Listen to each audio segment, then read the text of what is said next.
I'm David Ware with the State Archives. And back when the Arkansas History Commission was created in the early years of the 20th century, it's probably safe and fair to say that the founders did not have a great deal of interest in the history of African Americans. Like many historical societies and foundations, their primary focus was the history of the Anglo-Americans, the Euro-Americans, and what they did with each other. And oh yes, Black history tended to overlap the story of the white Americans in places, but it wasn't really the primary focus. Happily enough, things have changed since then. Back in 1991, the Black History Commission of Arkansas was established to, in fact, foster study in and appreciation of African American history in Arkansas. Today, I'm here with Tatyana Oyinloye, member of our staff who is our liaison to the Black History Commission of Arkansas, to talk a bit about the Black History Commission, its activities, and its grant projects. T, glad to have you here. Good morning, everybody.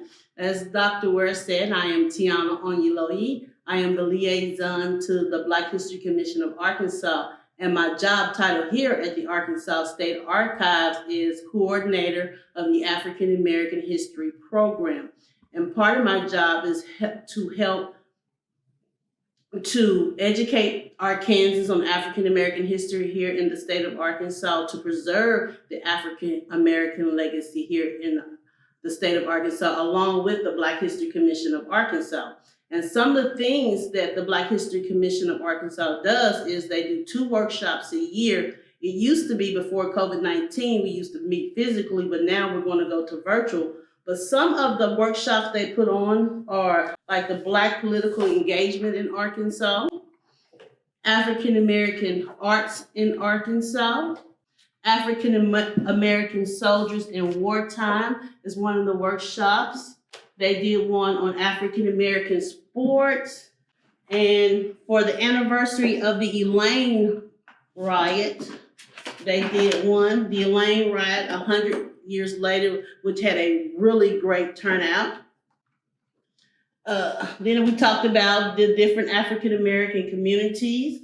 And then this was a really great turnout too for Arkansas Early Fraternal Organizations. And they videotape all of their workshops, so they are available on our YouTube channel. Some of them are, and then we have CDs for other workshops. Also, they administer a grant called the Curtis H. Sykes Memorial Grant Program, and you can get up to $3,500 in funding to help preserve the African American history here in the state of Arkansas.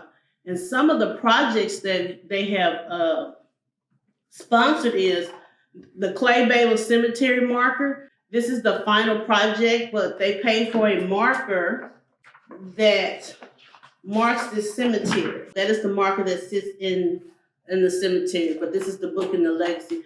Can you tell us something about Curtis Sykes? Curtis H. Sykes was the very first chair when the commission started in 1991. He was also instrumental in establishing a legislative act to require African American history taught in Arkansas schools.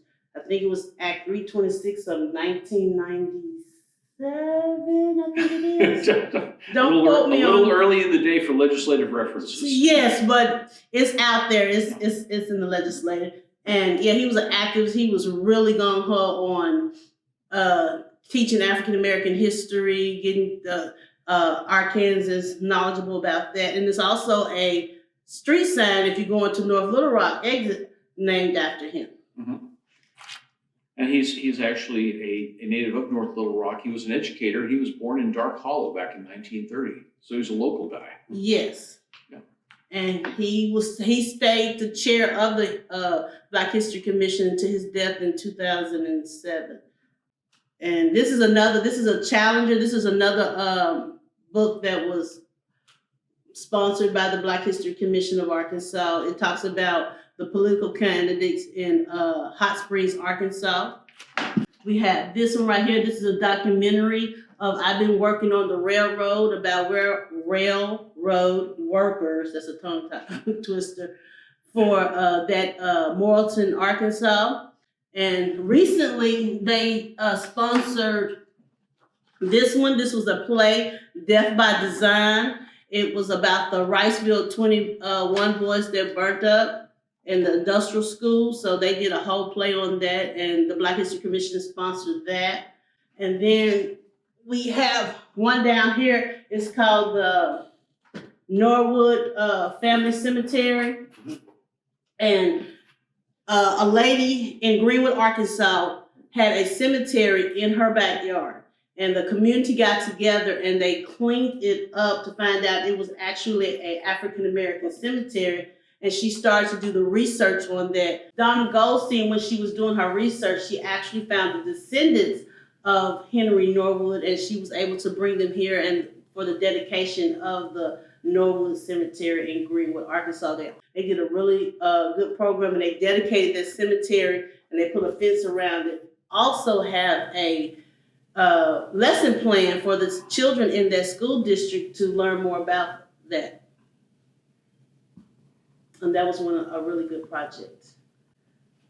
So if you're interested in preserving African American history for the state of Arkansas, the Black History Commission, they do administer the Curtis A. Sykes Memorial Grant Program, as I stated earlier, and the grant is up to $3,500. You have to come have a consultation with me first before we go through the process. And I can be reached here at the Arkansas State Archives, 682-6900. I'm here Monday through Friday, 8 to 5. And she is too. She keeps me on my tasks here. Anything else you'd like to say about the significance of what the Black History Commission does? Well, it's all about preserving our history. If you don't know where you've been, how do you know who you are and where you're going? And they're here to help you find out who you were and who you are and where you're going by preserving. Every day, every time we wake up in the morning, we make history. So yesterday was history, and so we're preserving that today. And you can do that by applying for the Curtis A. Sykes Memorial Grant Program and helping us help you. Sounds good. Hey, thank you very much for helping tell this story.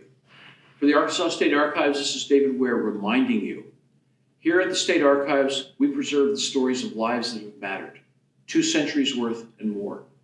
And they're waiting here for you to explore. Thanks much.